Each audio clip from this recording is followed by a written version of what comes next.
SUCI communist পশ্চিম মেদিনীপুর দক্ষিণ সাংগঠনিক জেলার উদ্যোগে বিশ্ব সাম্যবাদী আন্দোলনের মহান নেতা, বিশ্বে প্রথম সমাজতান্ত্রিক রাষ্ট্রের রূপকার মহামতি লেনিনের মৃত্যু শতবর্ষে এক আলোচনা সভা অনুষ্ঠিত হয় বেলদাতে।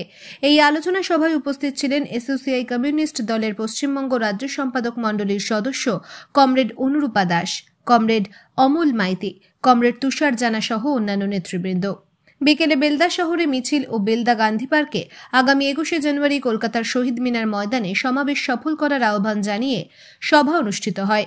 এই সভায় সভাপতিত্ব করেন এসইউসিআই কমিউনিস্ট দলের জেলা কমিটির প্রবীণ সদস্য সূর্য প্রধান। উপস্থিত ছিলেন দলের রাজ্য সম্পাদক মণ্ডলীর সদস্য অনুরূপ দাস। কমরেড অনুরূপা দাস বলেন, আগামী 21শে জানুয়ারি শহীদ মিনার ময়দানে প্রধান বক্তা হিসেবে বক্তব্য রাখবেন সংগঠনের সাধারণ সম্পাদক কমরেড প্রভাস ঘোষ। তিনি সর্বস্তরের সাধারণ মানুষকে শহীদ মিনারের সভায় যোগদানের আহ্বান জানান। Bureau report, SLK news. শান্তি কাটানোর জন্য বলশেভিক চিন্তা সোভিয়েতগুলোর ভেতরে প্রবলভাবে গতি সঞ্চার করল। সোভিয়েতের শক্তি বাড়তে থাকলো বলশেভিক শক্তিতে। এই শক্তির ভিত্তিতে সোভিয়েতে বলশেভিক মেজরিটি হতে থাকলো অত্যন্ত দ্রুত। তখনও কোশ্চেন উঠল, রাষ্ট্রকে উচ্ছেদ করে যে সম্ভাবনা আছে, রাষ্ট্রকে উচ্ছেদ করে যে বিপ্লবের সম্ভাবনা আছে, সেই বিপ্লবের অঙ্কুরোদ্গমের সময় হয়নি। সেই সময়কে কেন্দ্র করে লেনিন লিখলেন রাষ্ট্র বিপ্লব পুস্তিকাটি, যে পুস্তিকাটি পড়বার জন্য এখন আমাদের পার্টি দিয়েছে। রাষ্ট্র বিপ্লব এই পুস্তিকাটি তখন প্রকাশ করেছিলেন কমরেড লেনিন একেবারে বিপ্লবের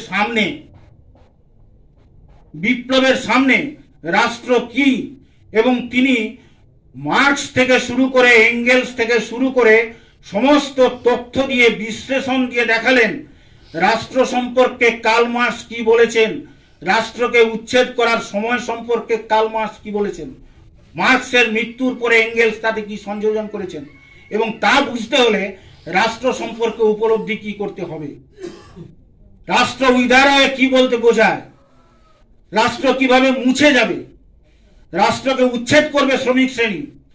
কার্ল মার্কস বললেন রাষ্ট্রকে উচ্ছেদ করবে শ্রমিক শ্রেণী। কার্ল মার্কস আবার একই সঙ্গে বললেন রাষ্ট্র মুছে যাবে, এক সময় সে রাষ্ট্র মুছে যাবে। কার্ল মার্কস বললেন শ্রমিক শ্রেণীর দায়িত্ব হলো রাষ্ট্রকে উচ্ছেদ করা, আবার কার্ল মার্কস বলছেন একই সাথে শ্রমিক শ্রেণী একদিন থাকবে না। এই যে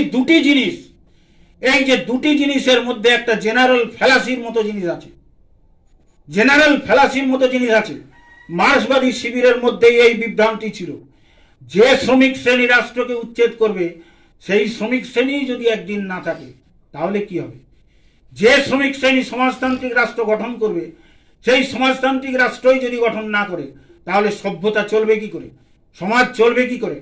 রাষ্ট্র বিপ্লব পুস্তিকাতে কমরেড লেনিন এই বিষয়গুলি একেবারে কার্ল মার্কসের থেকে শুরু করে বিপ্লবের পরে রাষ্ট্র সমাজতান্ত্রিক বিপ্লবের বিকাশের মধ্য দিয়ে রাষ্ট্র কিভাবে একটু একটু করে উদার হবে, কি করে মুছে যাবে, সেনাবাহিনীর প্রয়োজন কবে হবে না, কখন বিচার ব্যবস্থার এই যে ব্যবস্থা যে আছে তার প্রয়োজন কখন হবে না, যখন পুলিশ বাহিনীর প্রয়োজন কখন হবে না, যখন ডিএম এসডিও বিডিওর প্রয়োজন হবে না, উৎপাদন হবে, বিলি বন্টন হবে, উৎপাদন এবং বিলি বন্টন ব্যবস্থা কিভাবে সুচারুভাবে হবে, কমরেড লেনিন এই পুস্তিকাতে দেখিয়েছেন।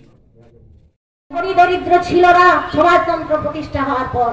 রাশিয়ায় একদল মানুষ শিক্ষা পাবে যাদের পয়সা আছে, আর একদল যাদের পয়সা নেই তারা শিক্ষা পাবে না, এরকম ব্যবস্থা ছিল না। সকলের জন্য শিক্ষার ব্যবস্থা ছিল। চিকিৎসার সুযোগ যাদের পয়সা আছে তারা চিকিৎসা পাবে, আর যাদের পয়সা নেই তাদেরকে বিনা চিকিৎসায় মরতে হবে, এই ব্যবস্থা রাশিয়ার সমাজে ছিল না। সেখানে সকলের জন্যই চিকিৎসার ব্যবস্থা ছিল। তাহলে এরকম একটা সমাজ তো শ্রমজীবী মানুষের কাছে নিশ্চয়ই আকর্ষণীয়। শ্রমজীবী মানুষ তো এই সমাজই চায়। লেনিন ওই রাশিয়ায় এই সমাজ প্রতিষ্ঠা করে দেখিয়ে দিয়েছিলেন যে পৃথিবীর বুকে শ্রমিক শ্রেণী যদি রাষ্ট্র পরিচালনার দায়িত্ব নেয় তাহলে শ্রমিকদের আজকে যে দারিদ্র, অভাব, অনটন, বৈষম্য এগুলো সমস্ত থেকে শ্রমিকদের মুক্ত করা যায়। আর এই দৃষ্টান্ত দেখে দেশে দেশে শ্রমজীবী মানুষ ঐক্যবদ্ধ হতে শুরু করেছিল। দেশে দেশে মার্ক্সবাদী লেনিনবাদী দল গড়ে উঠেছিল। সকলেরই শ্রমজীবী মানুষ উৎফুল্ল হয়ে উঠেছিল যে এইরকম একটা সমাজ আমাদেরও গড়তে হবে। আদর্শ, তার চিন্তা শ্রমজীবী মানুষের মুক্তির প্রয়োজনে তিনি যে পথ নির্দেশ করে গেছেন সেটিকে চর্চা করার জন্য আমরা সর্বত্রই নানানভাবে আলোচনা শুরু করেছি এবং সমস্ত শ্রমজীবী মানুষের কাছে আহ্বান রাখছি যে আরো ভালো করে তার সম্পর্কে জানার প্রয়োজন প্রতিটি শ্রমজীবী মানুষের আছে। জানতে গেলে আমরা আহ্বান করছি, কলকাতায় আমাদের যে বৃহত্তর সমাবেশ আছে শহীদ মিনার ময়দানে 21শে জানুয়ারি, ওই দিন বলবেন আমাদের দলের বর্তমান সাধারণ সম্পাদক কমরেড প্রভাস ঘোষ। তার কাছ থেকে কমরেড লেনিনের অবদান সম্পর্কে আরো ভালো করে আমাদের জানতে হবে। কেন? আপনারা শুনলেন যে আমরা